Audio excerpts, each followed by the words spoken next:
გამარჯობა, თქვენ უსმენთ და შეიძლება უყურებთ კიდევაც პოდკასტ მემკვიდრეობა. მე გახლავართ სალომე ტაბატაძე, არქიტექტორ-რესტავრატორი და საქართველოს ეროვნული ფონდის მენეჯერი. სტუმრებთან ერთად ვეცდებით პოდკასტების ამ სერიებში უკეთ გაგაცნოთ კულტურული მემკვიდრეობის სფერო, მის საჭიროება საზოგადოებისთვის და სირთულეები, რომლებსაც დღევანდელობაში ვაწყდებით. პოდკასტების სერია და მთლიანი პროექტი შესაძლებელი გახადა ევროპა ნოსტრას ევროპული მემკვიდრეობის კერის საპილოტო პროგრამამ, რომელიც დაფინანსებულია ევროკავშირის მიერ. სხვათა შორის, სერიების ჩაწერა მიმდინარეობს ძველი თბილისური სახლის სანიმუშოდ აღდგენილ და გადარჩენილ შენობაში. პირველი სერია ეთმობა მემკვიდრეობაზე ზრუნვის განხილვას და ჩვენი სტუმარია და ფაქტობრივად მასპინძელიც ხელოვნებაცოდნე და საქართველოს ეროვნული ფონდის თავმჯდომარე მარინე მიზანდარი. მისი პროფესიული საქმიანობა დიდი ხანია გასცდა სამეცნიერო და კვლევით სფეროს და საერთაშორისო ურთიერთობების სფეროშიც გადავიდა. დეტალურად მის საქმიანობისა და მემკვიდრეობის ძეგლებზე ზრუნვის შესახებ ის თავად მოგვიყვება. გამარჯობა მარინე. გამარჯობა სალომე, დიდი მადლობა ამ შესავლისთვის.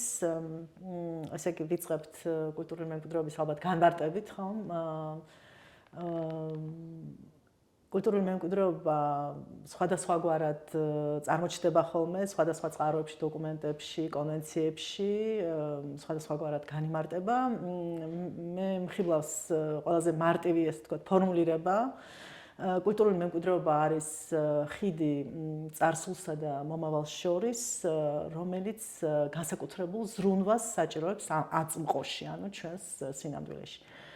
რა თქმა უნდა, ეს ძალიან მოკლე განსაზღვრება, მაგრამ უფრო ვცლად რომ ვთქვათ, კულტურული მემკვიდრეობა გაახლავთ ერთობლიობა, ნაზავი იმ ნაღვაწისა, რომელიც შეიქმნა კაცობრიობის განვითარების მთელი ისტორიის მანძილზე. და რომელთანაც სხვადასხვა საზოგადოებრივი ჯგუფი იქნება, თუ მთელი საზოგადოება, თუ სხვადასხვა, ასე ვთქვათ, ეთნიკური უმცირესობა და სხვა, აიგივებს თავის თავს, რომელსაც მიიჩნევს თავისი ტრადიციის, თავისი რაღაც ღირებულებების გამოხატულებად.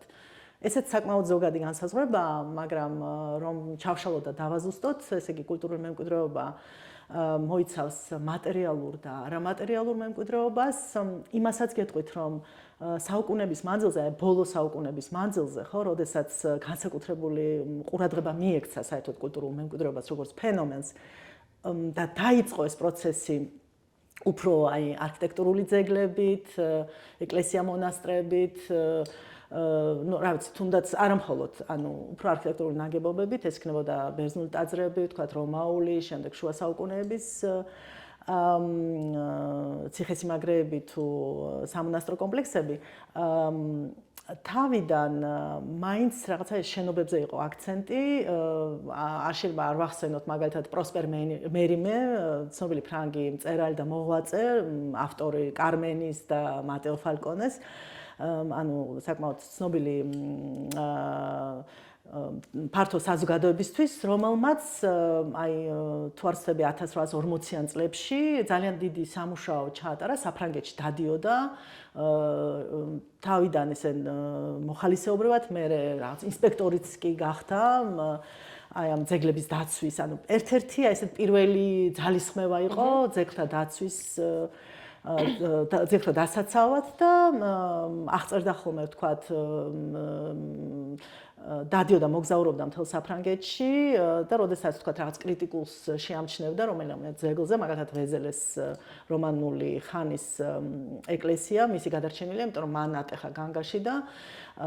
შემდეგ იქ დაიწყო უკვე სარესტავრაციო პროცესი. თავიდან ესეთი ცალკეული ინიციატივებით და მწერლების, ხელოვანების დაინტერესებით მოხდა კულტურულ მემკვიდრეობაზე ზრუნვის დაწყება, რომელსაც უკვე შემდეგ მოყვა რაღაცა სამეცნიერო საფუძველზე გამართული, თქვათ, კვლევაძიებები, შემდეგ შეიქმნა სათანადო რაღაც უწყებები, ინსტიტუციები, რომლებმაც თავის თავზე აიღეს მემკვიდრეობის შენარჩუნება. თუმცა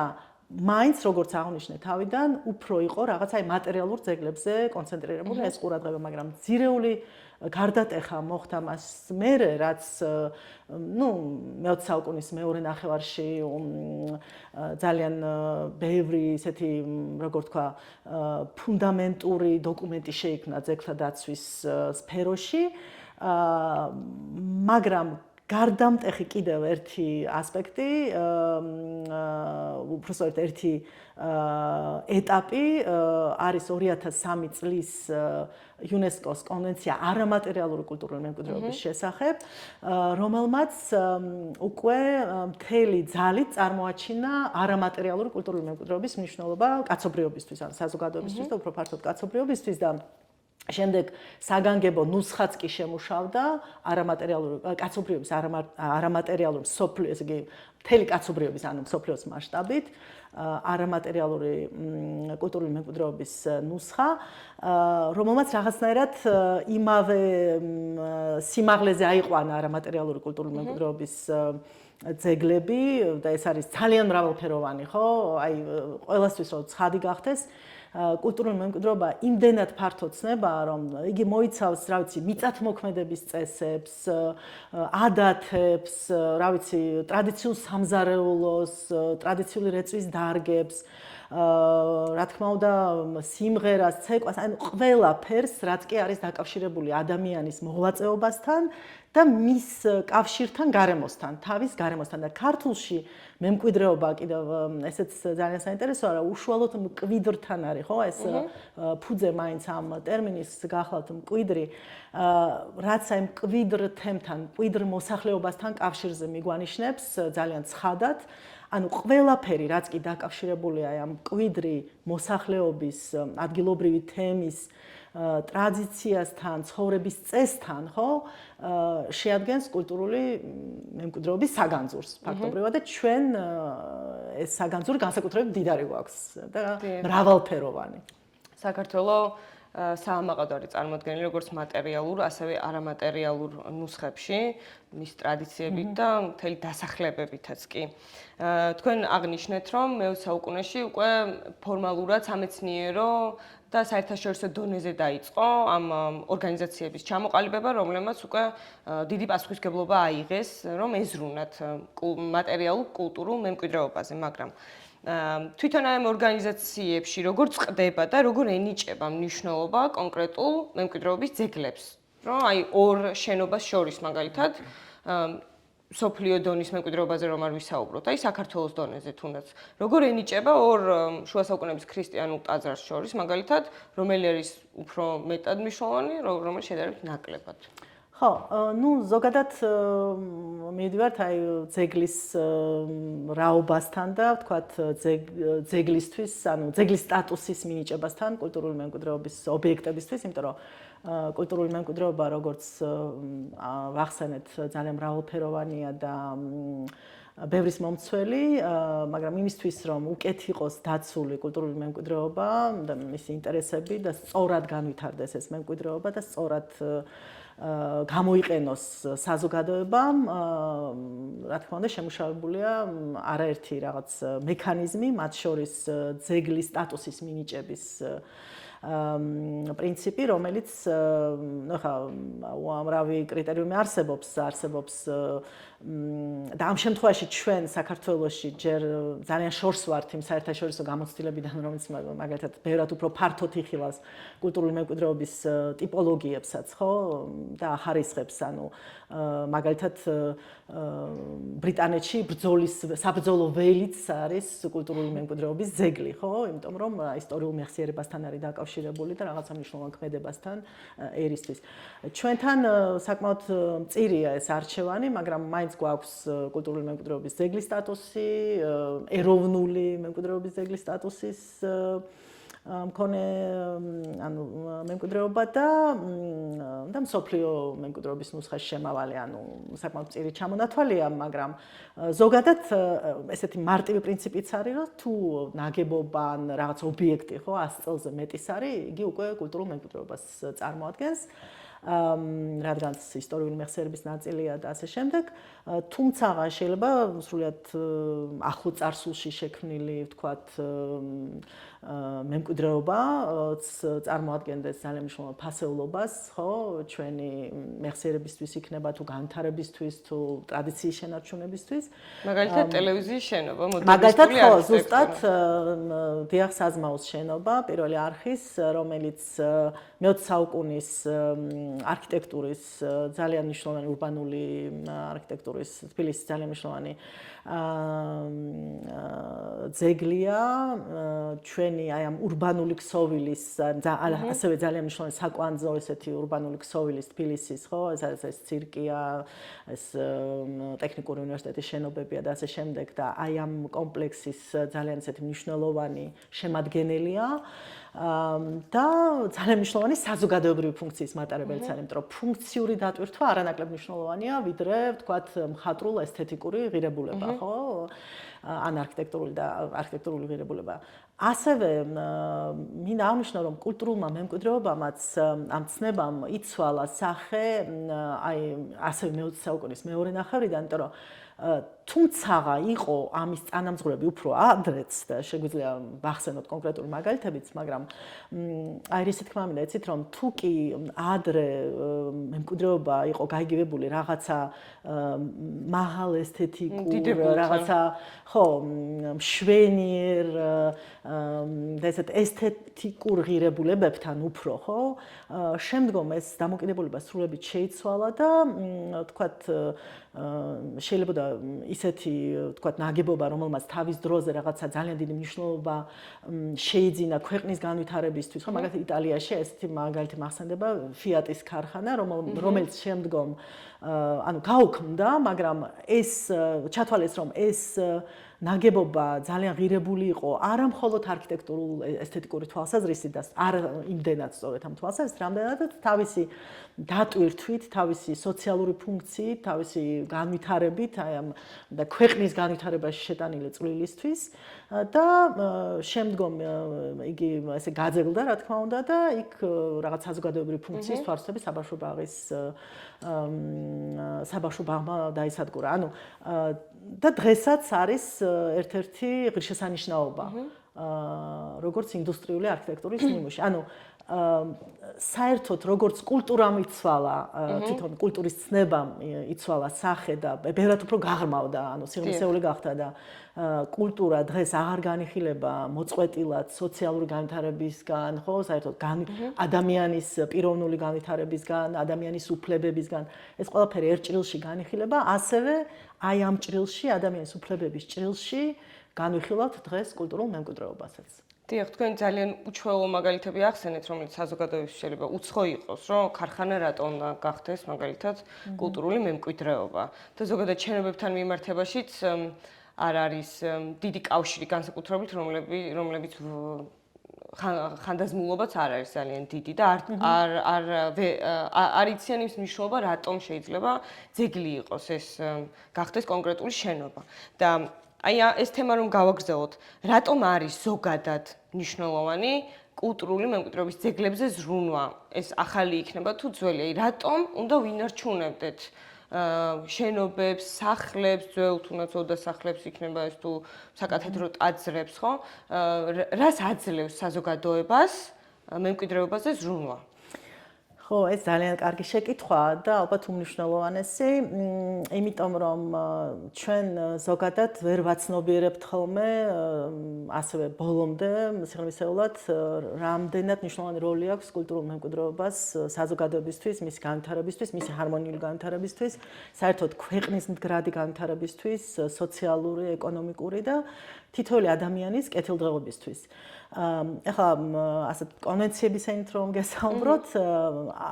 სწორედ ამის საჭიროება რომ შეიქმნა და საერთაშორისო ასე ვთქვათ საზოგადოებაში საამისოდ ევროსაბჭოს 2005 წლის კონვენცია შემუშავდა საგანგებოდ, რომ ყველას დაინახა, რამდენად მნიშვნელოვანია კულტურული მემკვიდრეობის როლი საზოგადოებისთვის, მისი კეთილდღეობისთვის და მისი განვითარებისთვის. და ეს კონვენცია სხვა შორის ქართულადაც გვაქვს ევროსაბჭოს კონვენცია, ნახეთ ჩარჩო კონვენცია საზოგადოებისთვის კულტურული მემკვიდრეობის მნიშვნელობის შესახებ. ანუ ზუსტად ის კონვენცია, რომელიც პასუხს სცემს თქვენ შეკითხვას. მაგრამ რა თქმა უნდა, ხო ჩვენ მას ვერ განვიხილავთ ამ კონვენციას. თავარს გეტყვით. აქ ესე იგი კულტურული მემკვიდრეობა განიხილება როგორც განუყოფელი ნაწილი ადამიანის უფლების თავის ტრადიციულ ჰარმონიულ გარემოში ყოფნის და ცხოვრების, ეს ამ გარემოზე უფლება, როგორც გარემოს დაცვითი უფლებაა, ხო, ჩვენი ადამიანის უფლებებიდან ერთ-ერთი. სუფთა ჰაერი, სუფთა წყალი, სასიამოვნო, ხო, ხედები და ასე შემდეგ. ტრადიციული საცხოვრისების შენარჩუნება ამ ტრადიციულ ბუნებრივ ლანდშაფტში, ხო, გარემოში. აი ზუსტად ასევე ეს ლანდშაფტის ცნება კულტურული მემკვიდრეობის კიდევ ცალკე საკითხია, ასევე ძალიან მნიშვნელოვანი განსაკუთრებით საქართველოსთვის, სადაც განებივრებული ვართ აი ამ კულტურული ლანდშაფტებით. მაგრამ აი ეს არის ზუსტად ისეთივე უფლება, როგორც ჩვენს ბუნებრივ გარემოზე, ანუ ბუნებრივი მემკვიდრეობაზე უფლება, ხო? არის ბუნებრივი მემკვიდრეობა და არის კულტურული მემკვიდრეობა, არის კიდევ კულტურული ლანდშაფტი, რომელიც ორივეს აერთიანებს. ეხლა რატომ არის გარდა ვთქვათ წმინდა ეკონომიკური სარგებლისა, ხო, რომელიც ალბათ უფრო ადვილად გასაგები და აღსაქმელია, თუ ვიტყვით რომ არსებობს ესეც ცნება უნიკალურობის ეკონომიკა, ანუ როდესაც რაღაცა უნიკალურია, განსაკუთრებულია, ის მიმზიდველიც არის, ხო? და ვთქვათ, თუ კი საუბრობთ ქვეყნის ეკონომიკურ განვითარებაზე, ვთქვათ, კულტურული ტურიზმის განვითარებაზე, ეკოტურიზმის განვითარებაზე, იქ ძალიან მნიშვნელოვანია გარემოს შენარჩუნება, ძალიან მნიშვნელოვანია მემკვიდრეობის შენარჩუნება, სწორად განვითარება, რომ ეს იყოს მიზიდულობის წყარო უამრავი ადამიანისთვის, რომელსაც ეს ვთქვათ, აინტერესებს, ხო, სხვა შეიმეცნოს, ნახოს და გაითავისოს, თქვათ, კულტურული მრავალფეროვნება, სხვა ქვეყანას ეწვიოს, სხვა რაღაცა ტრადიციებს ეზიაროს. თან ჩემი ხედვით ეს არის ძალიან როგორც თქვა, შესანიშნავი იმის შეგრძნება, რომ კი მართალია განსხვავებულია ძალიან ბევრი ტრადიცია, კულტურა, გამოხატულება კონკრეტული დღესასწაულების თუნდაც, მაგრამ აპრიორში და საფუძველში აი ადამიანური ღირებულება ყველა ქვეყანაში არის ერთ და იგივე. იქ ყველა საზოგადოებაში არის ერთმანეთზე ზრუნვის ტრადიცია, რაღაც ცოდნის გადაცემის ტრადიცია, ოღონდ ეს გარემოებიდან, ბუნებიდან გამომდინარე ხდება სხვადასხვა სახით და ამ სხვადასხვაობა სახეებში არის ღირსი შენარჩუნების. რა თქმა უნდა. ეს არის თავარი, რა თქმა უნდა, ამ ადამიანური ღირებულებების გათავისება და გაზიარება და ვთქვათ სხვის ტრადიციასთან, სხვის ფასეულობებთან ზიარება, რომელიც ამასთანავე ძალიან ხშირად იგივე ჩვენი ფასეულობებია, ხო, მსგავსია, მაგრამ გამოხატულება შეიძლება იყოს სხვადასხვაგვარი, მრავალფეროვანი და ეს არის სწორედ, ხო, ჩვენი მრავალფეროვნების და ჩვენი სიმდიდრის წყარო, ხო, ეს არის ჩვენი მრავალფეროვნება. და სოციალურ სიკეთეებზე ხა როცა ვსაუბრობთ, ხო, კულტურული მემკვიდრეობის აქაც დიდი ჩამონათვალი შეიძლება გაკეთდეს, მაგრამ აი ერთ-ერთ მაგალითს მოგიყვანთ კულტურული მემკვიდრეობის მაგალითად შენახვის, მოვლა პატრონობის, განვითარების პროცესი თვითონ ისეთია, როგორ გითხრათ, არ არის ჩქარი, არის თანმიმდევრული, ნელი, შესაბამისად გულისხმობს მრავალი ტრადიციის შენარჩუნებას, ცოდნის იმ ტრადიციული ცოდნის გამოყენებას, ხო, რაც წინაპრებისგან გვაქვს მიღებული და იმ პროცესსაც გულისხმობს, თქვათ, რესტავრაციის, რეაბილიტაციის, კონსერვაციის, რომელიც ასაქმებს უამრავ ადამიანს. აქ თქვათ, ახალი შენობა თუ უცბად აშენდება, ხო, და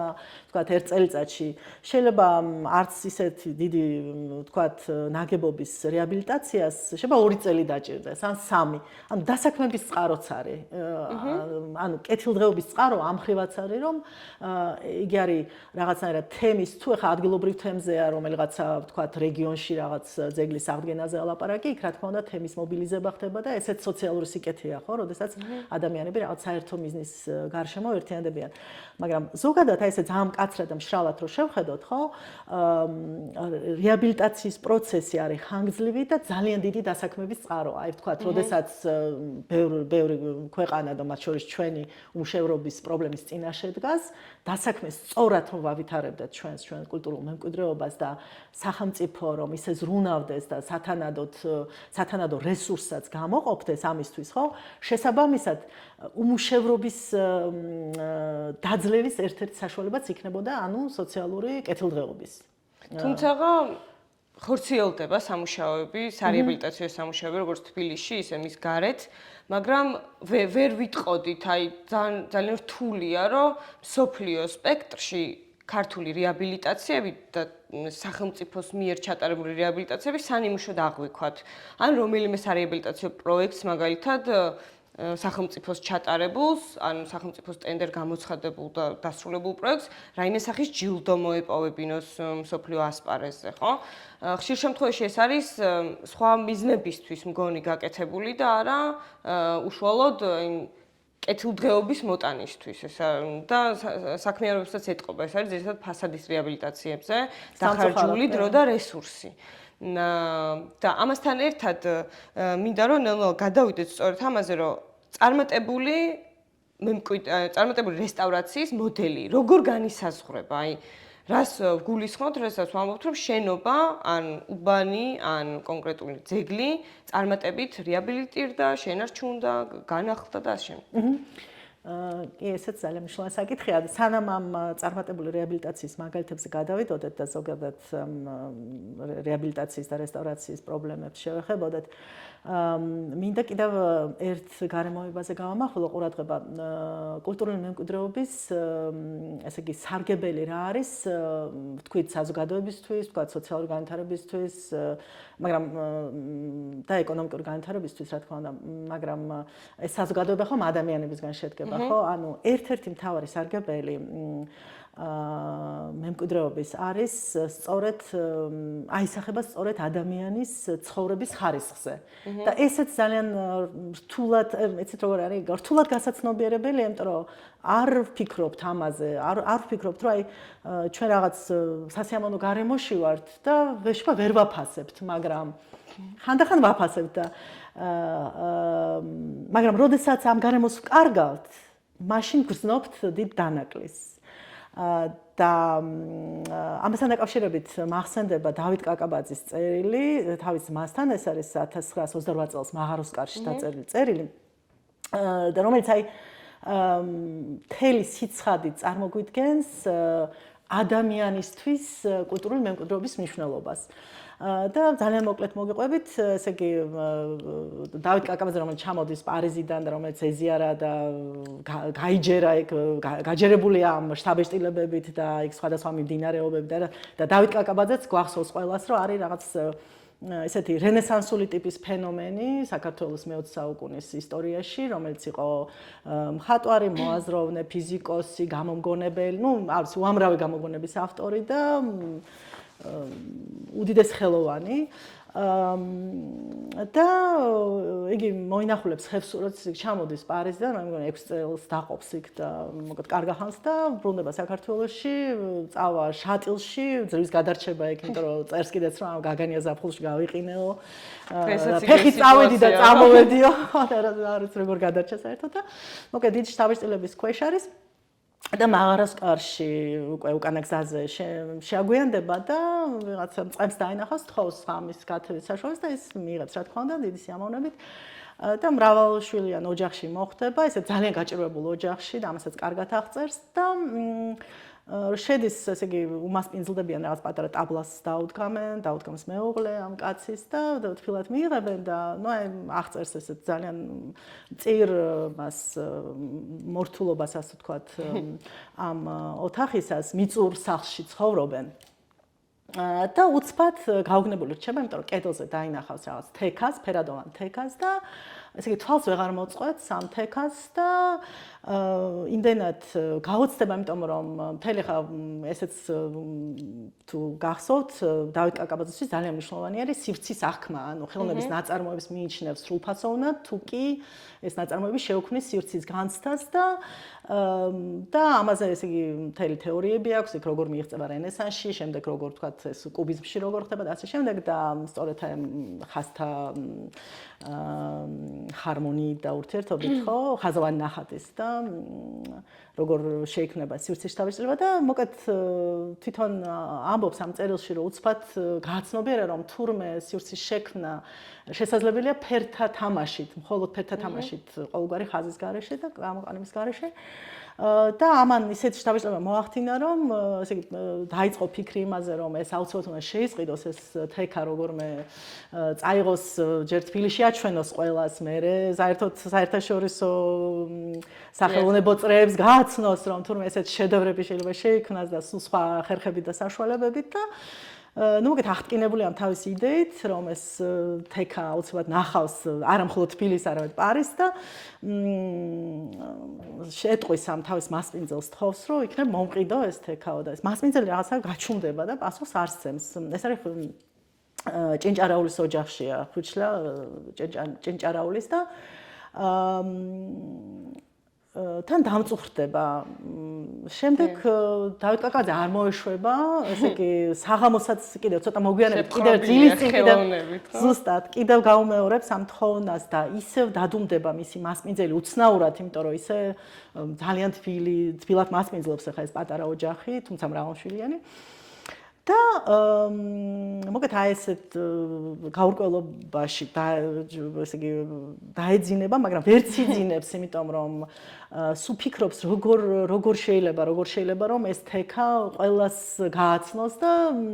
ბოლოს ესე აი ამ ღამის ფიქრებში როგორც თვითონ წერს მზაკრული იდეა მოუვა თავში რომ თუ კიდევ ერთხელ დილას ამ კაცს თავის მასპინძელს ამ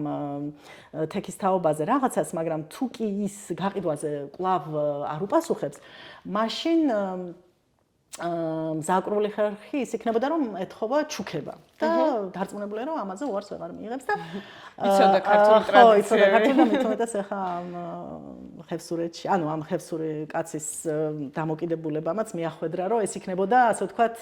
ამით რაღაცნაირად ჩიხში შეიყვანდა ამ ადამიანს და დილას მართლაც კიდევ ერთხელ გაუმეორებს თავის თხოვნას, ეს კაცი კვლავ ესე დუმილით უპასუხებს და მაშინ უცბად ეტყვის რომ კი მაგრამ თუ არ მომყიდი, მაშინ მაჩუქე მაინცო და ну ეს კაცი ძალიან დამწუხრდება, თავს ჩარგავს ხელებში, დიდხანს არის მდუმარეთ და ბოლოს ცრემნარევი ხმით და თვალებით ეტყვის რომ აგიხსნი რაღაცას აგიხსნითო და ეტყვის რომ ეს კი ბავშვობაში დაობლდა,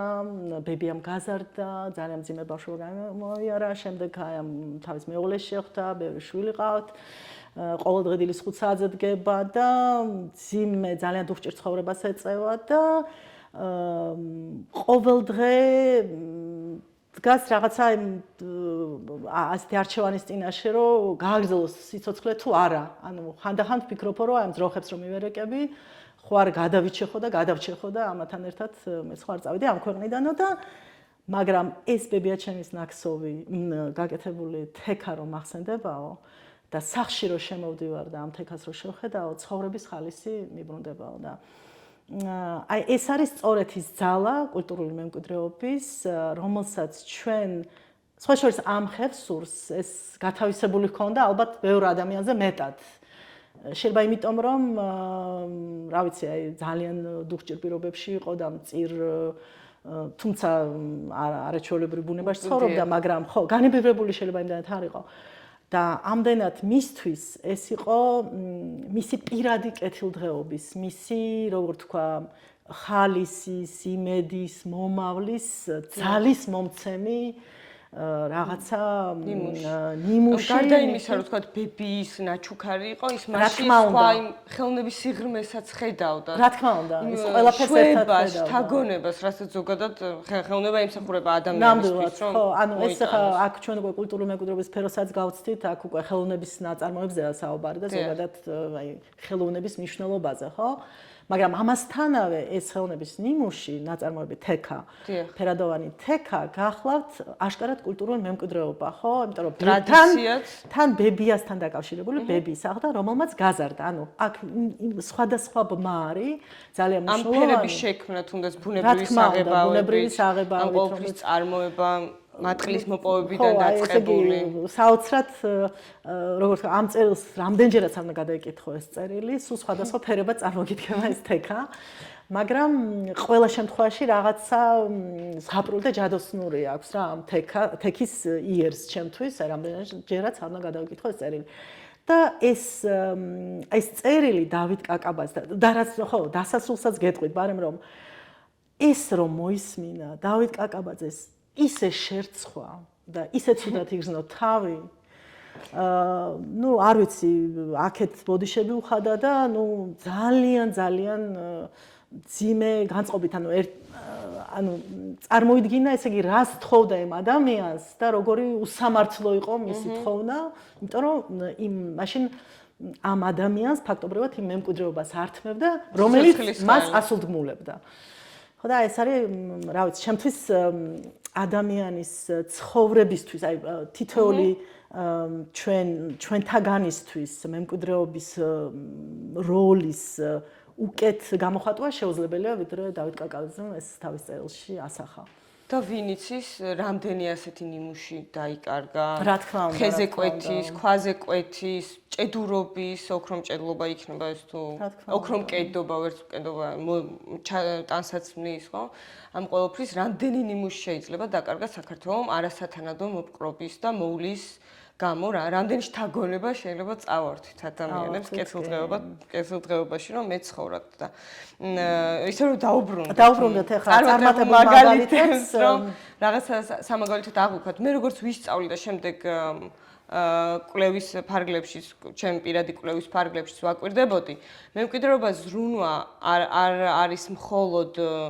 შენობების და ასე შემდეგ შენარჩუნება, არამედ ეს პროცესი, მთლიან ზრუნვის პროცესი, აი როგორც დედა, რომელიც სახსახელოდ თქვა შვილს გაზრდის და შემდეგ ბედნიერე იმით, რომ აი ქვეყანას ხო, კარგი შვილი აჩუქა მაგალითად. ისეთი მე ამ პარალელს გავავლევდი, რომ მემკვიდრეობაზე ზრუნვა აი პატრონობის შეგრძნებას უღვიებს ადამიანებს და შესაბამისად კმაყოფილების და აი რაღაცა სრულყოფილების შეიძლება ითქვას, რომ რაღაცა გააკეთა ამ ცხოვრებაში მინიმალური, ხო, რაც შეიძლება ადამიანმა გააკეთოს, რაღაცა დაუტოვა შთამომავლობას და სოფლიოში, საქართველოში სამწუხაროდ ძალიან ცოტაა და საქართველოს ცალკე შევეხებით, მაგრამ აი სოფლიოში რა მაგალითები შეიძლება ძალიან მარტივად რომ ვთქვათ, რაღაც ძეგლი და რატომ იყო ეს პროექტი წარმატებული, რა სარგებელი მოუტანა ძეგლზე ზრუნვამ ადგილობრივ საზოგადოებას. ხო, ეს რა თქმა უნდა ძალიან მნიშვნელოვანი საკითხია და მთავარი ალბათ მემკვიდრეობის შენარჩუნების სფეროში როგორ შეიძლება ვიზრუნოთ ამ მემკვიდრეობაზე, როგორ შეიძლება განავითაროთ და თვითონ ეს პროცესი როგორ შეიძლება წარმართოთ ისე რომ ყველასთვის სარგებლის მომტანი იყოს, ჩვენ ვახსენეთ აი სოციალური სიკეთეები, ხო, კულტურული მემკვიდრეობის, მაგრამ სწორედ აი ეს ამ პროცესში, როგორც თქვენ აღნიშნეთ, არის ძალიან მნიშვნელოვანი ჩართულობა, ფართო ჩართულობა, ვთქვათ, ახალგაზრდების, სხვადასხვა ტრადიციული ცოდნის მატარებელი ოსტატების, აი ამ ცოდნის გადაცემის პროცესია ძალიან მნიშვნელოვანი, ასევე კვლევაძიების, და აი ამ პროცესის გათავისების, ხო? ესე იგი, ეს არ არის მხოლოდ დასაქმების წყარო მშრალად, როგორც მე აღნიშნე, არამედ ბევრად უფრო სიღრმისეული არის თავისი აი ყველა განზომილებით, კვლევაძიების, თქვათ, მოხალისეობრივი ჩართულობის, ტრადიციული ცოდნის შენარჩუნების, აი ეს ყველაფერი ერთობლიობაში მოდის, როდესაც ხდება კულტურული მემკვიდრეობის ძეგლის სათანადო, თქვათ, რესტავრაცია, კონსერვაცია და ასე შემდეგ. ეხლა საერთაშორისო მაგალითებიდან ჯერ საერთაშორისოც დავიწყოთ, ხო? მე უამრავი მაგალითი მახსენდება, მაგრამ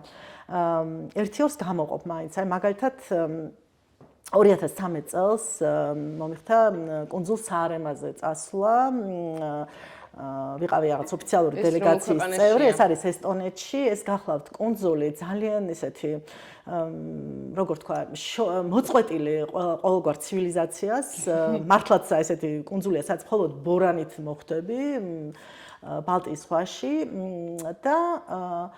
მაშინ იქ ესე იგი როგორ განავითარეს, ახლა ნახეთ როგორი საინტერესო სახელმწიფო პოლიტიკა აქვს ძალიან მნიშვნელოვანი მემკვიდრეობის სფეროში ესტონეთს, რომელიც ნამდვილად მისაბაძია. მათ იქ დაარსეს ოპერის საერთაშორისო ფესტივალი, ანუ ყოველწლიურად იმართება სოფლიოს სხვადასხვა კუთხიდან ჩამოდიან მომღერლები, ძალიან დიდი აუდიტორიაც ჩადის და ფაქტობრივად კუნძული აი ამ ფესტივალით გაცოცხლდა, მაგრამ გარდა ამისა ძალიან მნიშვნელოვანი სამუშაო გატარდა თვით აი ამ ადგილობრივი მკვიდრი მოსახლეობის, აი ჩვეულებრივი ტრადიციული სახლების ჩვეულებრივ საღონ ცუდი გაგებით არ ვამბობ, ანუ ტრადიციული ესეთი უბრალო სახლები, მეთევზეების ხო, მეთევზეების, ხო, ძირითადად ალბათ მეთევზეობით იქნებოდნენ დაკავებულნი და მასოს ჩვენ მაშინდელი ესტონეთის კულტურის მინისტრი გვიმას პინძლდებოდა და მან წაგვიყვანა აი ამ ერთ-ერთი გითხრა რომ ნუ ეხლა საოცარ კულტურულ მემკვიდრეობას გაჩვენებთო ამავე კუნძულზე, ესე იგი გარდა ფესტივალისა კიდე ბევრი სხვა ღირსშესანიშნაობა გაგვაჩნიაო და წაგვიყვანა ერთ-ერთ აი ამ სოფელში, ეს კი ადგილობრივ დასახლებაში და შევდივართ რაღაც ესეთი ქვის ყორე იყო ღობეთ, ქვის ყორეთ იყო შემოსაზღვრული ეს ბაღი, სადაც რამდენიმე ესეთი ხეიდგა და ისლით გადახურული ესეთი აი ქოხი, ნუ სახლი ტრადიციული მაგრამ ისეთი სიამაყით გვაჩვენა ეს და წარმოგიდგენთ ალბათ აი მე-20 საუკუნის შეიძლება 20-ან 30-ან წლებში აშენებული არც თუ ისე ძველი მაგრამ ნუ რა თქმა უნდა მაინც ტრადიციული ნაგებობა იყო ძალიან უბრალო იქ ახალგაზრდა წყვილი დაგვხდა რომელთაც რაღაც საპნის მეურნეობა ჰქონდათ საპნის რეწვაც ესე იგი მათი როგორც ტრადიციული მეთოდოლოგიით და რაღაც პატარა კაფეც ჰქონდათ გახსნილი ამავე ეზოში და ეს იყო იმდენად შთამბეჭდავი ჩემთვის, იმიტომ რომ ეს იყო საოცარი მაგალითი კულტურულ მემკვიდრეობაზე სათანადო ზრუნვის. და იცით რა, როგორც წარმოაჩენ, როგორც შენ აფასებ, ისე აფასებინებ მე სხვასაც და თავიდან კი გამიკვირდა, იმიტომ რომ ჩვენ შეიძლება საერთოდ ჩვენ საოცარი ოდები გვაქვს, რა ვიცი, გურიაში იქნება თუ რაჭაში თუ სამეგრელოში თუ რა ვიცი, ან თუნდაც კახეთში საოცარი სახლები ხო, მაგრამ რომელთაც ხანდახან ისე ჩაულით გვერდს რომ არც მივაქცევთ ყურადღებას ხო და ამ დროს აი ეს ისლით გადახურული ნაგებობა სრულიად ჩვეულებრივი იყო რაღაცნაირად პედესტალზე აყვანილი თვითონ აი ამ ესტონეთში და ეს იყო ხო საოცარი ძალიან მარტივი მაგალითი, მაგრამ თვალსაჩინო იმისა რამდენად მნიშვნელოვანია სწორი დამოკიდებულება კულტურული მემკვიდრეობისადმი და რამდენად ის ადგილი იქცა ასევე მიზიდულობის წყაროთ გარდა იმ ფესტივალისა, იქაც შედიოდა ხალხი, მიდიოდა ხალხი სანახავად, ყავის დასალევათაც, საპნის საყიდლათაც და ასე შემდეგ. სხვა დიდებულ ძეგლებს, რა თქმა უნდა, ეხლა არ შევეხოთ ნოტრ-დამის ან კოლიზეუმს. რა თქმა უნდა, არა. მე კიდევ აი გამახსენდება, ძალიან მიყვარს ეს ადგილი, ტუნისში ხშირად მიწევდა ჩასვლა და ძალიან საოცარი ძეგლია, მსოფლიო მემკვიდრეობის ნუსხაშია ლონდონის განსხვავებით ამ ისლით გადახურული სახლისაგან ესტონეთში. ტუნისის მედინა მახსენდება, ანუ ძველი ქალაქი ტუნისის, რომელიც მსოფლიო მემკვიდრეობის ნუსხაშია იუნესკოსი და რომელმაც დღემდე შეინარჩუნა თავისი სახე, აი ისე რომ შურს ხოლმე იქ რო გავივიდი, იმიტომ რომ მაგრამ აი ასევე შეინარჩუნა არა მხოლოდ იმ სავაჭრო რიგებმა და იმ ვთქვათ, რა ვიცი,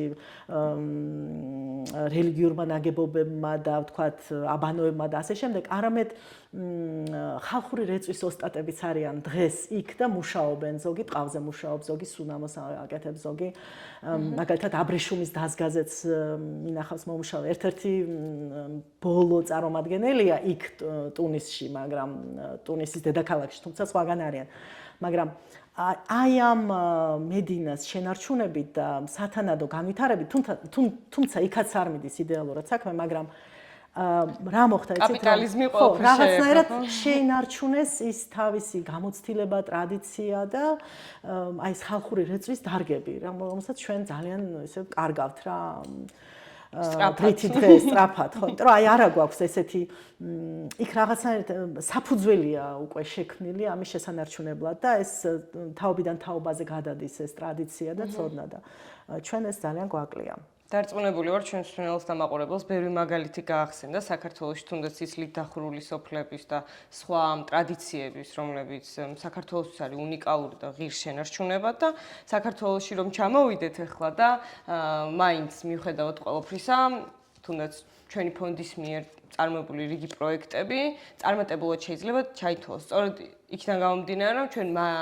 ფონდმა და მისმა განხორციელებულმა პროექტებმა მატერიალურთან ერთად სწორედ ის არამატერიალური კომპონენტი შეიტანა და ახალგაზრდა პროფესიონალებს არქიტექტურის და კედლის მხატვრობის და ამ რესტავრაციის სფეროებში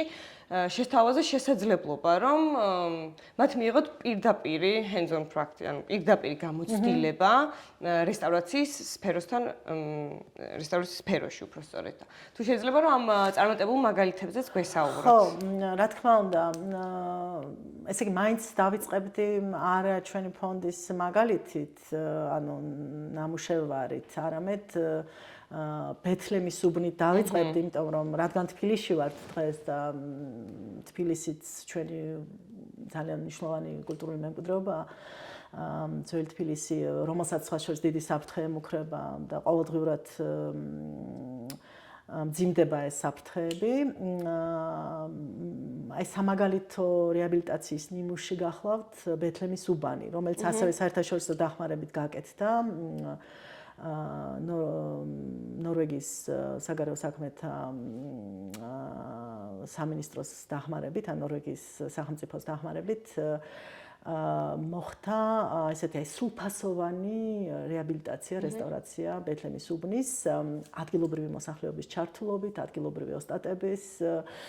გამოყენებით, მათი ასე ვთქვათ ცოდნის გადაცემით ასევე ახალგაზრდებისთვის და ასე შემდეგ. ანუ კვლევითი პროცესიც სრული იყო, ეს ჩართულობა ძალიან მნიშვნელოვანი იყო და დღესაც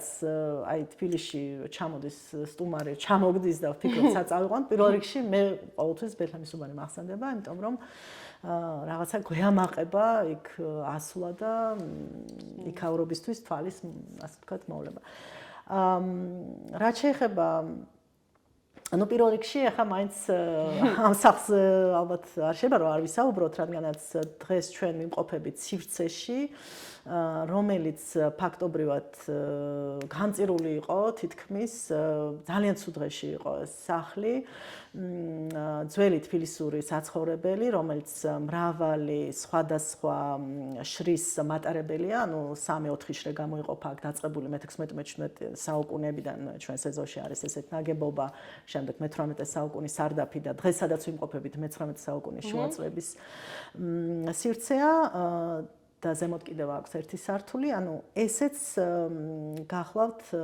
სანიმუშო რეაბილიტაციის მაგალითი, გრძელვადიანი პროცესი იყო, დიდი რესურსი დაიხარჯა ადამიანური, ფინანსურიც, საერთაშორისო დახმარება იყო აქაც ძალიან მნიშვნელოვანი და კვლევაძიებითი პროცესი, ასევე რაღაც უამრავი დოკუმენტირების, უამრავი დისკუსია იყო გამართული ბევრ ესეთ მტკივნეულ საკითხზე, რამდენად სეისმომედეგი იქნებოდა ეს შენობა, თუ კი მხოლოდ ტრადიციულ მასალას გამოვიყენებდით რეაბილიტაციისას და ვთქვათ ბეტონის სარტყელს არ მიმართავდით და ბეტონით გამაგრებას და ასე შემდეგ და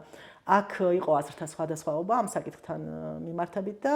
ამიტომ საერთაშორისო ექსპერტებიც ჩამოიყვანა, მაშინ იკომოს ხელმძღვანელობდა ამ სამუშაოებს, საერთოდ იკომოს ხელმძღვანელობით განხორციელდა, თუმცა ჩვენი ფონდიც იღებდა მცირე მონაწილეობას და მახსოვს ეს დებატები და დისკუსიები იყო ძალიან საინტერესო და მნიშვნელოვანი და ვფიქრობ რომ სწორი მიმართულებით წარიმართა და სრულებით ესეთი ავთენტიკური გზით წარიმართა ეს ანუ რეაბილიტაციის პროცესი ისე რომ არ შელახულიყო შენობის ავთენტიკურობა და ესეც ვიცით, რომ ძალიან მნიშვნელოვანი კრიტერიუმია რეაბილიტაციის დროს, რესტავრაციის დროს ეს არის 1964 წლის ვენეციის ქარტის ესეთი ფუძემდებლური დოკუმენტი რესტავრაციის სფეროში, რომელიც შეიმუშავეს სწორედ ამ დარგის სპეციალისტებმა შეიმუშავეს და ვენეციაში მოეწერა ამ ქარტიას ხელი, რომლის ერთ-ერთი საკვანძოდებულება ის არის, რომ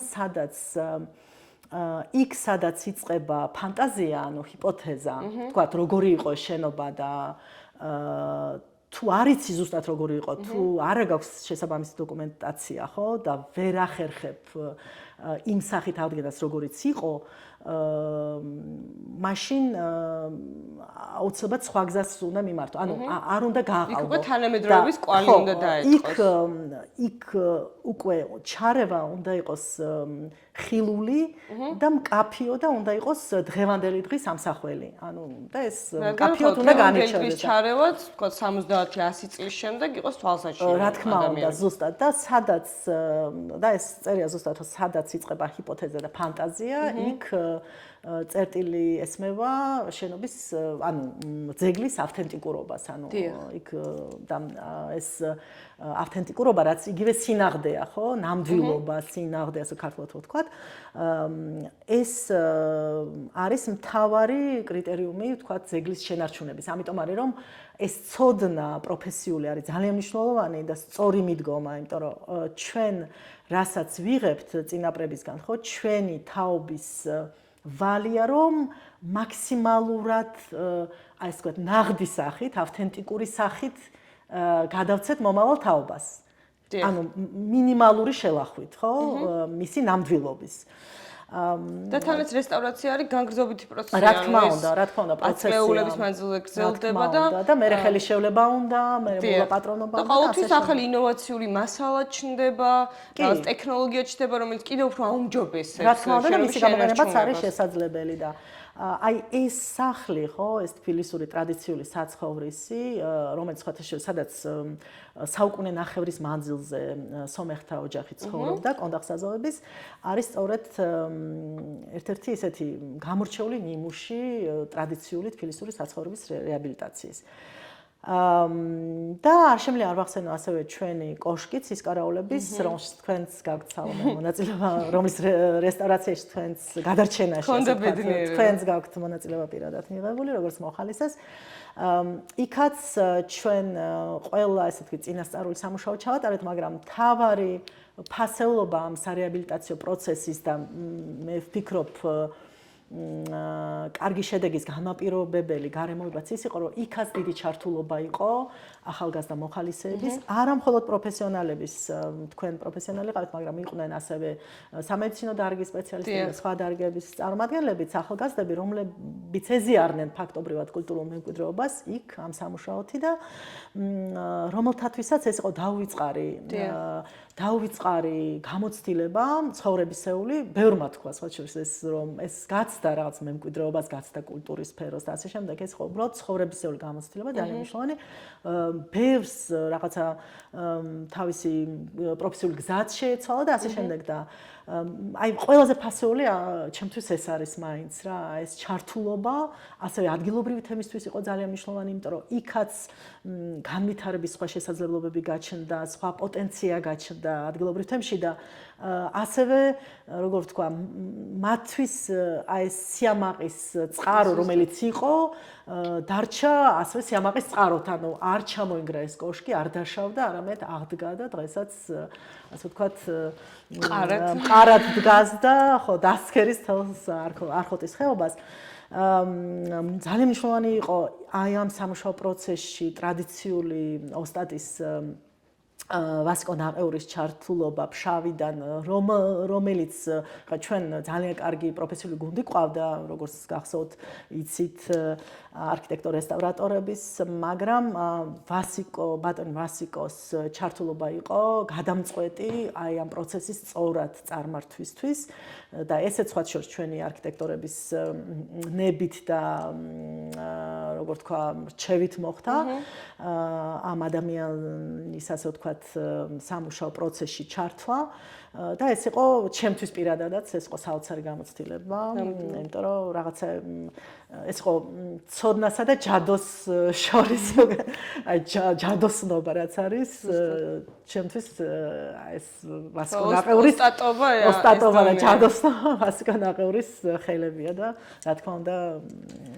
თავი პირველ რიგში მაგრამ ხელები და მე ასევე მახსოვს აი ჩემი თანამოხალისეების და იმ ადამიანებიც ერთად მუშაობდით მათი შთაბეჭდილება ჩემი და მათი რომ ჩვენ ერთად აღფრთოვანებით ვამბობდით იმას რომ აქ რო ვარ და აი ამ კედლებს რო ვეხები და რო საქმიანობ ამ შენობასთან ეხლა ვგრძნობ რომ ქართველი ვარ და აი ყველაში სხვანაირად გაიღვიძა ამ მამული შვილობამ აი როცა უკვე გადავიდა ზრუნვაზე უშუალოდ ჩვენ აღარ ვიყავით დამკვირვებლები ხო ჩვენ ვიყავით აი პროცესის და ახალი ეპოქის თანაშემოქმედები და აი სიამაყეც არ ქვია იმ გრძნობას რაც ჩვენ მაშინ გაგვიშთა ეს იყო რომ აი მართლა მოვლა და პატრონობა რასაც ქვია იმიტომ რომ მე არ ვარ თქვა ხევსურეთიდან ხო წარმოშობით მაგრამ იმ მომენტში ხევსურით ვლაპარაკობდი ხევსურით ვაზროვნებდი და ხევსურს როგორც უყვარს ის ხეობა ისე მიყვარდა ის ხეობა და ყოველთვის მაბედნიერებს იქ დაბრუნება და ამ ჩემი პატრონის წვლილის ნახვა და იმის გაცნობიერება რომ ეს კიდევ დარჩება და ჭურმაც ვერ დაანგრია და ეხა ხო ჩვენზეა რა მოვალეობა რომ შევინარჩუნოთ სიმბოლურადაც ძალიან დიდი მნიშვნელობა ჰქონდა იმიტომ რომ ეს რუსული ჭურვით იყო ეს კოშკი დაზიანებული 2001 წელს რუსეთ-ჩეჩნეთის ომის დროს და რაღაცნაირად აი ესე წლების მანძილზე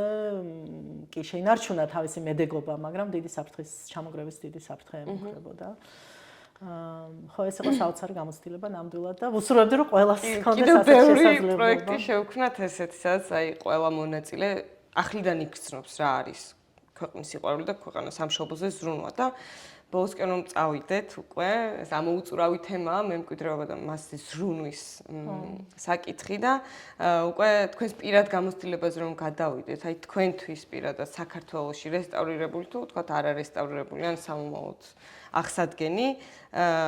რომელიც ძეგლი კომპლექსი ან მთლიანად ერა არის, რომელიც თქვენი აზრით ყველაზე მეტად საჭიროებს ეხლა ჩვენს დახმარებას. ესეც ძალიან რთული შეკითხვა, მაგრამ საერთოდ სადმე რომ მოვხვდები ხოლმე ყოველთვის ნებისმიერი თუნდაც სრულიად უბრალო ნაგებობით აღფრთოვანებული ვარ ან რაღაცა ხედით ბუნების და ამით მართლაც საოცრად განებივრებულნი ვართ, მაგრამ მე მაინც რადგან პირად გამოცდილებაზეა საუბარი გავიხსენებდი აი პირველად როგორ მოვხდი გელათში. ეხლა ეს გელათი ისეთი მაგალითია, ტრივიალური ვიცი, მაგრამ ჩემზე ძალიან დიდი გავლენა მოახდინა ბევრი თვალსაზრისით. ჯერს ბაბუა წამიყვანა, ბაბუა ჩემი ქუთაისელი იყო, ქუთაისში ცხოვრობდა და ზაფხული იყო მახსოვს, იქ სადღაც ზღვაზე მივდიოდით თუ მოვდიოდით და მოკლედ აი პაპანაკებაში ვიყავით უკვე ცოტა ეს დაახლოებით 4 საათისთვის აი მზეს რომ თავისი სიფიცხე ნელ-ნელა ეკარგება. აი ამ დროს მოვხდით გელათში და საოცარი შთაბეჭდილება მოახდინა ჩემზე ამ ძეგლმა და გეტყვით კიდევ განსაკუთრებით რატომ, იმიტომ რომ აი დავით აღმაშენებლის საფლავზე რომ დავადგი ფეხი და ეს გავაცნობიერე, იმიტომ რომ ახალი ნასწავლი ქონდა გალობანი სინანულისანი, ეს ჟამი რა წუხილთა და ავთა აღმოფშვინოთ წარხდეს და მეფობა წარხდეს და ასე შემდეგ. მოკლედ აი ეს ძალიან დიდი შთაბეჭდილება იყო და რაღაცნაირად დიდი კავშირის შეგრძნება წარსულთან, რაც დამეუფლა. აი და თვით როგორ გითხრათ, რაღაცნაირად ეს გალობანი სინანულისანი ხო, რომელიც ჩვენი არამატერიალური, და ამასთანავე მატერიალური მემკვიდრეობის ძეგლია და წარმოუდგენელი სილამაზის ნაწარმოებია, უცბად გადაიკვეთა აი ამ ადამიანის ნაღვაწთან, ანუ გელათის მონასტერთან და თან მის საფლავის ქვასთან აი ამ საოცარ გარემოში, რაღაც სიმშვიდეში და ეს ხო აი წარუშლელი შთაბეჭდილება რომელმაც აი განსაზღვრა კიდეც გარკვეულწილად ჩემი არჩევანი სამომავლო ცხოვრებისეული, რომ რაღაცნაირად აი ამ სფეროში მემუშავა. და თვითონ დავით ამაშენების დამოკიდებულება თავისი ნაღვაწის მიმართ და რაღაცნაირად აი ეს მოკეთ აი ეს ხაზი გამოიკვეთა ჩემში ძალიან ჩემთვის მკაფიოდ და ეს რაღაცა მონანიების, სინანულის, თავმდაბლობის ასევე რაც მე მგონი ძალიან გვაკლია საერთოდ ყველა სფეროში რომ რაღაცნაირად თავი ვიგრძნოთ ჩვეულებრივ მუშაკად თუ ჯარისკაცად რაღაც სფეროში, რაღაც საქმეში და ჩვენ თავი კი არ ვადიდოთ, არამედ საქმე ვაკეთოთ. და აი ამიტომ მაინც გელაც გავიხსენებდი, თუმცა ბევრი სხვა ძეგლის გახსენება შემიძლია. ძალიან რთული ამოსარჩევია საქართველოში 1000-ობით და 10000-ობით ძეგლია, აღნუსხული თუ აღნუსხავი, რომლების მნიშვნელობა ჯერ კიდევ წინ წამოსაწევია და ჩვენი აი ამ პროექტის ფარგლებში მუშაობთ ორ ძეგლზე და პოდკასტების სერიაში კიდევ უფრო სიღრმისეულად განვიხილავთ ხრამის ხეობის მეგალითებს და საქართველოს საზოგადოებრივი მაუწყებლის ისტორიულ შენობას და ამაზე დეტალებში მათთვის მიძღვნილ სერიებში ვისაუბრებთ და ის გადაგვრჩენია რომ მადლობა გადაგიხადოთ. ხო, დავამატებდი კიდევ თუ შეიძლება აი გელათან დაკავშირებით, მე კიდევ რაღაცნაირად გადაიკვეთა, ასე ვთქვათ, ჩემი გზა, იმიტომ რომ 2013 წელს, როდესაც ბაგრატის ასე ვთქვათ, დამაჰინჯების გამო, რეკონსტრუქციის გამო და ბაგრატიც ერთ-ერთი ყველაზე დიდი შთაბეჭდილება იყო ჩემთვის სწორედ ეს ნანგრევების, იმიტომ რომ უძლიერეს შთაბეჭდილება იყო, რომელიც შეიძლება შევადარო მხოლოდ აი ოშკი რომ ნახე მე დაოკლაჭეთში, ხო, აი ოშკი რა შთაბეჭდილებასაც ახდენს, დაახლოებით ის შთაბეჭდილება მოახდინა მაშინ ბაგრატის ნანგრევებმა, მაშინ როცა პატარა ვიყავ და შემდეგ 2013 წელს, როდესაც მოგვიხდა იუნესკოს-თან მთელი მოლაპარაკებები, რომ ესე იგი, მხოლოდ ეს ნომინაცია შეცვლილი იყო და ბაგრატი ისედაც ამოღებული იყო ნუსხიდან, მაგრამ დროებით მაინც ეს ნომინაცია გაყინული იყო, რომ მხოლოდ გელაძე შეგვეტანა ახალი მოთხოვნა ამ სოფლიო მემკვიდრეობის ნუსხას შესატანად, ანუ ხელახლა უნდა შეგვეტანა ძალიან ველავდით, იმიტომ რომ მაინც ძალიან ბევრი ფორმალობა იყო და მაშინ მართვის გეგმაზე ვიმუშავეთ ჩუბინაშვილის ინსტიტუტთან თანამშრომლობით და შემუშავდა ეს გელაც მართვის გეგმა და ისიც მინდა აღნიშნო, რომ ძალიან დიდი ტკივილია დღეს აი გელათის დღევანდელი ვითარება ამ პროცესის რაღაცნაირად საზოგადოებისგან გამიჯვნა და გამჭვირვალობის არარსებობა აი ამ მიმდინარე სამუშაოებთან დაკავშირებით და ალბათ ესეც ერთ-ერთი გამოწვევა, რომელიც დაძლეულ უნდა იქნას. მე ვიმედოვნებ, გელათის მონასტერში და აკადემიაში იმდენ დიდი სულიერი ენერგია ვიმედოვნებ, რომელიც მე პირადად მიგრძვნია და ვიმედოვნებ, რომ ეს სულიერი ენერგია აუცილებლად მოიზიდავს და დატოვებს სუფთა ადამიანებს, ვინც მასზე ღირსეულად იზრუნებს და შეუნარჩუნებს კიდევ 1000-ობით წელი ჩვენს მომავალ თაობებს. თუმცა დიდი ზიანი მიადგა უკვე და ეს არის ძალიან საწითელი. სანამ დავასრულებთ, ხომ არ გაქვთ კიდევ რაიმე თქვენ აზრი რისი გაშღერებას დარჩა? მე სურვილს ვიტყოდი უბრალოდ, რომ ძალიან მნიშვნელოვანია ჩვენ აღარ მოგვეცა ამაზე საუბრის შესაძლებლობა, თქვათ სახელმწიფო პოლიტიკა როგორია ჩვენი საქართველოსი კულტურული მემკვიდრეობის სფეროში და კულტურის სფეროში ზოგადად. არის ძალიან მძიმე, დამაზიანებელი ის კანონმდებლობაც და ის თქვათ რაღაცა როგორ თქვა კონვენციებით საერთაშორისო რომელიც ფაქტობრივად ძალიან მნიშვნელოვანი დოკუმენტებია და ეროვნულ კანონმდებლობაზე მაღლაც დგას. მაგრამ ამ კონვენციების და ჩვენი კანონმდებლობის, რომელიც ასევე არ არის სრულყოფილი, მაგრამ ამ კანონმდებლობის თუნდაც არასრულყოფილის ასრულების მექანიზმები არ გვაქვს სათანადო და სახელმწიფო ხედვა არ არის ამ მემკვიდრეობის სფეროში ისეთი, როგორც უნდა იყოს, ხო? აი გრძელვადიანი ადამიანის განვითარებაზე, ხო, სოციალურ კეთილდღეობაზე ორიენტირებული, მდგრად სიცოცხლისუნარიან განვითარებაზე ქვეყნის ეს ხედვა უნდა იყოს გამჭოლი, ხო, ყველა დარგს უნდა მოიცავდეს, ანუ ყველა დარგისთვის სამოსავალი უნდა იყოს კულტურული მემკვიდრეობა და კულტურა ზოგადად და აი ეს კულტურული მემკვიდრეობის ინტერესი განსაკუთრებით უნდა ჩანდეს, რა ვიცი, ყველა სხვა დარგის სტრატეგიაში, პოლიტიკის დოკუმენტში და ასე შემდეგ და აი ეს ძალიან გვაკლია, რა თქმა უნდა გვაქვს რაღაც სახელმწიფო უწყებები, რომლებიც ამ დარგზე პასუხისმგებლნი არიან, მაგრამ ვერ უზრუნველყოფენ დარგის დაცულობას. და რა ვიცი, ამ ხრივ ძირეული ცვლილებებია გასახორციელებელი იმისთვის, რომ შევინარჩუნოთ ეს ჩვენი უდიდრესი მემკვიდრეობა, ჩვენ საკეთილდღეოდ გამოვიყენოთ და მომავალ თაობებსაც გადაულოცოთ ესეთ შეულახავი სახით. რაც შეიძლება უკვე შელახულია, მაგრამ რაც შეიძლება ნაკლებად შელახული სახით. სრულებით გეთანხმებით და სანამ სახელმწიფო დოკუმენტებამდე მივალთ ან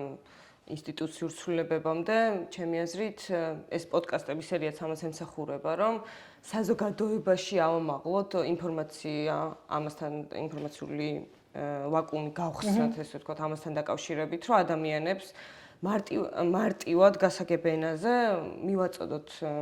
სიახლეები, რომ აი რატომ, როგორ, რისთვის გვჭირდება, რომ ვიზრუნოთ კულტურულ მემკვიდრეობაზე. ის არა, რომ ჩვენ უბრალოდ დიდებული ძეგლები გვაქვს. აი თითოეულ მოქალაქეს როგორ შეუძლია რომ ჩაერთოს და მოხალისეობრივად წელიწადში 3 დღე ხო თუნდაც თავის შვებულების თუ არაშვებულების პერიოდი მოახმაროს ამაზე ზრუნვას და აი მე დარწმუნებული ვარ რომ როგორც კი ამის ბევრი პრეცედენტი გაჩნდება, ეს იქნება შეუკავებელი ტალღა. კი, შეუცვლელი პროცესი იქნება და აი ძალიან მნიშვნელოვანია თქვენ რაც აღნიშნეთ, რომ თითოეულ მოქალაქეს ჩვენი კონსტიტუციით აქვს უფლება დაიცვას თავისი კულტურული მემკვიდრეობა. თავისი რას ნიშნავს? ანუ ჩვენი საქართველოს კულტურული მემკვიდრეობა, ჩვენი ქვეყნის მემკვიდრეობა და ეს უფლება ყველამ უნდა გამოვიყენოთ. ანუ არა მხოლოდ ჩვენს სივრცეში, ხო, თქვა თუ რაღაცაზე მიგვიწუდება ხელი რაღაც მემკვიდრეობაზე და ვხედავთ რომ ჩვენ შეგვიძლია რაღაც წვლილი შევიტანოთ მის შენარჩუნებაში, არ ვიცი ეს ტრადიციული სიმღერის ვთქვათ